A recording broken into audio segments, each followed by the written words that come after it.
बेटा हम लोग पहुंचे कॉन्ट्रैक्ट अकाउंट में।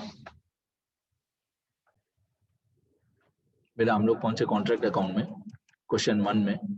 यहाँ पे ऊपर वैसे हेडिंग में लिखा हुआ है when the contract is completed, but exam में ऐसा हेडिंग में नहीं बताया हुआ होगा, आपको पूरा क्वेश्चन पढ़ना पड़ेगा।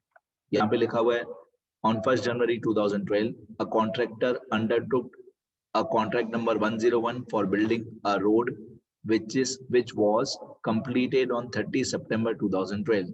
बस अब इस चैप्टर में सबसे इंपॉर्टेंट एक ही अकाउंट होता है, कॉन्ट्रैक्ट अकाउंट। और भी छोटे छोटे अकाउंट्स होते हैं, पर सबसे इंपॉर्टेंट एक ही अकाउंट होता है, कॉन्ट्रैक्ट अकाउंट। यहाँ पे लिखा है कॉन्ट्रैक्ट नंबर 101, ये हम हेडिंग में ही लिख देंगे कॉन्ट्रैक्ट नंबर 101।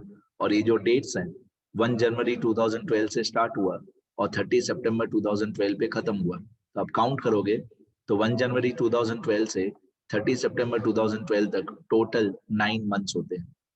ठीक है, मतलब हमको कॉन्ट्रैक्ट अकाउंट बनाना है 9 मंथ्स का।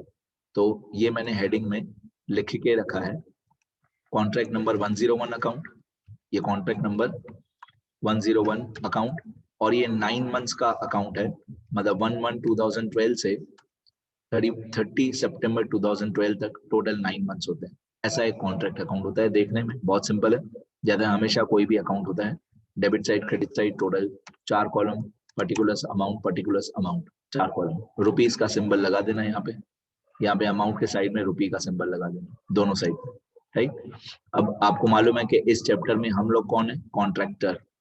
इस चैप्टर में हम लोग कॉन्ट्रैक्टर हैं, और ये मैंने ऊपर फर्स्ट मेथड लिख के रखा है, when the contract is fully completed. When the contract is fully completed, ये हमारा पहला मेथड। ठीक है, शुरू करते हैं। अभी एक एक करके मैं एंट्रीज बताते जाऊंगा। अब यहाँ पे लिखा हुआ है the following information is available in respect of contract number 101 for the year ending on 31 दिसंबर 2012।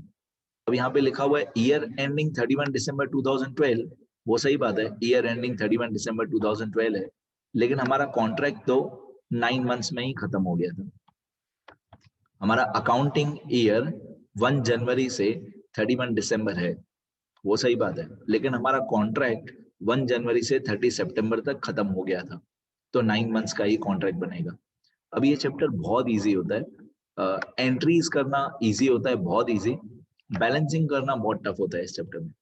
बाकी बेसिक है, जैसे हमारे 11th स्टैंडर्ड से लेकर था, trading account, PNL account, balance sheet, जो भी सारे एक्सपेंसेस हैं वो डेबिट साइड पे लिखो, जो भी सारी इनकम्स हैं वो क्रेडिट साइड पे लिखो, जो भी ओपनिंग स्टॉक है वो डेबिट साइड पे लिखो, जो भी ओपनिंग स्टॉक है वो डेबिट साइड पे लिखो, जो भी क्लोजिंग स्टॉक है वो क्रेडिट साइड पे लिखो। सिंपल है, एक्सपेंसेस डेबिट, इनकम हो तो क्रेडिट। ठीक है, बेसिक फंडा वही है कॉन्ट्रैक्ट अकाउंट बनाने का। अब मटेरियल डायरेक्टली परचेज 2300, ये डेबिट होगा। मटेरियल डायरेक्टली परचेज 2300, ये डेबिट होगा। To material directly purchased, debit होगा 2300। फिर क्या दिया हुआ है, मटेरियल सप्लाइड फ्रॉम स्टोर्स 600, ये भी डेबिट होगा। Material supplied from stores 600 to material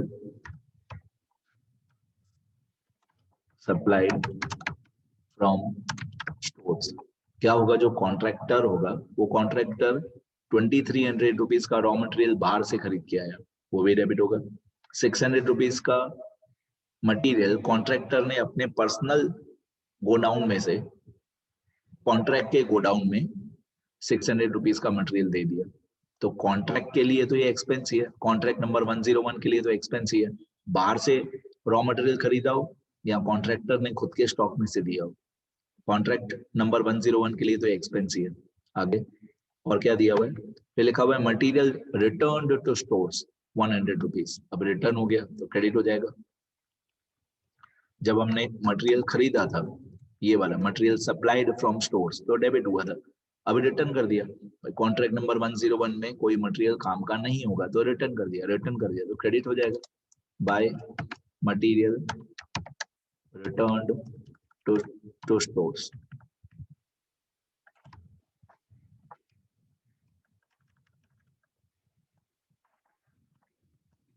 by material returned to stores. आगे 100 और क्या दिया हुआ है, और हमको क्वेश्चन में दिया हुआ है direct wages 2400, direct wages 2400 debit होता है, डायरेक्ट वेजेस 2400 ये डेबिट होता है।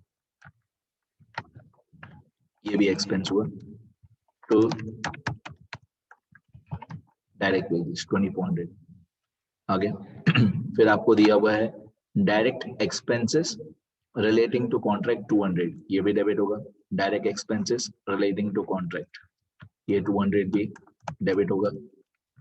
सिंपल भाषा में बोलें तो डायरेक्ट एक्सपेंसेस, सीधी बात है, रिलेटिंग टू कॉन्ट्रैक्ट है इसलिए तो यहाँ पे लिखा है डायरेक्ट एक्सपेंसेस 200। आगे और क्या दिया हुआ है, फिर लिखा हुआ है कॉन्ट्रैक्ट प्राइस 7500। कॉन्ट्रैक्ट प्राइस 7500, ये दो अलग अलग रूल्स समझ लो। अगर सारा का सारा कॉन्ट्रैक्ट कंप्लीटेड हो, पहले ये अमाउंट याद कर लो 7500, ठीक है, ये अमाउंट याद कर लो 7500। अगर सारा का सारा कॉन्ट्रैक्ट कंप्लीटेड हो तो ये 7500 क्रेडिट साइड पे आएगा। इसको बोलते हैं बाय कॉन्ट्रैक्ट टी अकाउंट, मतलब इतना पैसा हमको कॉन्ट्रैक्ट टी से लेना बाकी है, ब्रैकेट में लिखेंगे कॉन्ट्रैक्ट प्राइस। अगर सारा का सारा कॉन्ट्रैक्ट कंप्लीटेड हो तो ये कॉन्ट्रैक्ट प्राइस 7500 क्रेडिट साइड पे आता है। मैंने थियरी वाले पेजेस में भी बताया था, अगर सारा कॉन्ट्रैक्ट कंप्लीटेड हो तो कॉन्ट्रैक्ट प्राइस क्रेडिट साइड पे आएगा। लेकिन अगर सारा कॉन्ट्रैक्ट कंप्लीटेड नहीं हो तो क्रेडिट साइड पे यहाँ पे क्रेडिट साइड पे आता है by work in progress account. ठीक है, ध्यान रखना सारा कॉन्ट्रैक्ट कंप्लीटेड हो तो कॉन्ट्रैक्ट प्राइस क्रेडिट साइड पे आएगा। आगे उसके बाद मैं अमाउंट चेक करूं सारी 1 2 3 4 5 6, 6 अमाउंट्स अभी तक हो गई हमारी आंसर में। 1 2 3 4 5 6 6 अमाउंट हो गई। नेक्स्ट फिर लिखा हुआ है work overheads 25% of direct wages. Work overheads भी हमारा एक्सपेंस होता है। वर्क ओवरहेड्स मतलब factory overheads, 25% of direct wages. तो वर्क ओवरहेड्स भी हम डेबिट करेंगे यहाँ पे डेबिट साइड पे। तो वर्क ओवरहेड्स, अब इसमें लिखा हुआ है 25% of direct wages, 25% of direct wages। तो हमको पता होना चाहिए डायरेक्ट वेजेस कितना है। ये रहा डायरेक्ट वेजेस है 2400। इस 2400 का 25%, तो 2400 मल्टीप्लाई 25 डिवाइड बाय 100, 2400 का 25% equal to 2400 multiply 25 divide by 100। तो 2400 का 25% होता है 600। ये हमारा वर्क ओवरहेड्स हो गया। वर्क ओवरहेड्स को फैक्ट्री ओवरहेड्स भी बोलते हैं।